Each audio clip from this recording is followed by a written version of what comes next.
Next நிஞ்சாக் பார்த்தோம். நிஞ்சாக் technique அதே தான். சிலம்பம் அப்படின்னு பார்க்குறப்ப சிலம்பம் தனியாக பயிற்சி பண்ணுறப்ப அது வித்தியாசமாக இருக்கும். நம்ம கும்ஃபோட சேர்ந்து அந்த சிலம்பத்தை பயிற்சி பண்ணுறப்ப நிஞ்சாக் எப்படியோ அதே மாதிரி தான் இது கொஞ்சம் ஃபாஸ்ட்டாக பண்ணுற மாதிரி இருக்கும். டெக்னிக்கெலாம் நிறைய யூஸ் பண்ணுற மாதிரி இருக்கும். சிலம்பம் அப்படின்றது ஃபுல் அண்ட் ஃபுல் வந்து பார்த்தா சிலம்பம் தான் யூஸ் பண்ணுவாங்க.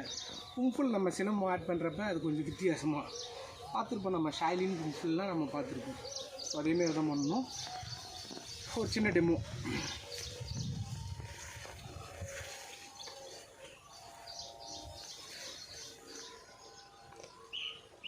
ஷார்ப்பாக நம்ம என்ன பண்ணணும், அவங்களுடைய நெத்தி போட்டு அது இருக்குல்ல அப்படியே ஸ்கேன் பண்ணி அப்படின்னா கும்ஃபில் ஒன்றும் இல்லை. ஒரு ஹியூமனுக்கு ஒரு 5 and 6 பிளேஸ் வந்து பார்த்திங்கன்னா ரொம்ப சீக்ரெட்டான பிளேஸ். ஸோ நம்மளுடைய பாயிண்ட் அவுட் அந்த பிளேஸில் தான் இருக்கும். நீங்கள் இது நம்ம வந்து பார்த்திங்கன்னா விளையாட்டெல்லாம் பண்ணக்கூடாது. சீரியஸாக எங்கேயாச்சும் நம்ம போய்ட்டு ஏதாச்சும் ஒரு இடத்துல பிளாக் ஆகிடுறோம், அந்த இடத்துல நம்மளை காப்பாற்றிக்கணும் அப்படின்னா இந்த டெக்னிக்லாம் யூஸ் பண்ணணும். ஸோ நீங்கள் விளையாட்டாக கூட அந்த நான் பார்க்குறேன் ஸ்கேன் பண்ணுறேன் அந்த இடத்துல அடிக்கிறேன் அப்படிலாம் பண்ணக்கூடாது. இது தற்காப்பு கலை. ஒரு என்ன சொல்கிறது, இது ஒரு கடவுளுக்கு சமமானது. இது நம்ம எங்கே யூஸ் பண்ணணுமோ அங்கே மட்டும்தான் யூஸ் பண்ணணும். தேவையில்லாத இடத்துலாம் யூஸ் பண்ணி இந்துடைய கலைக்கு வந்து நம்ம வந்து பார்த்திங்கன்னா இழுத்து சேர்க்கக்கூடாது. பாருங்கள், சின்ன டெமோ தான்.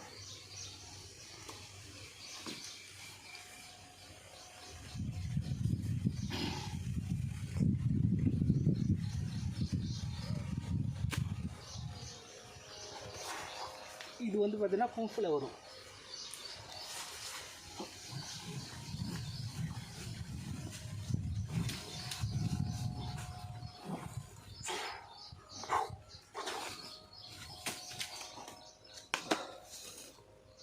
ஸோ இது வந்து கும்ஃபில் ஒரு சின்னதாக பிளாக் ஸ்டெப் அப்படின்னு சொல்லிடுவோம்.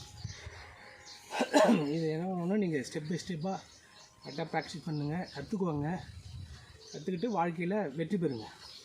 All the best.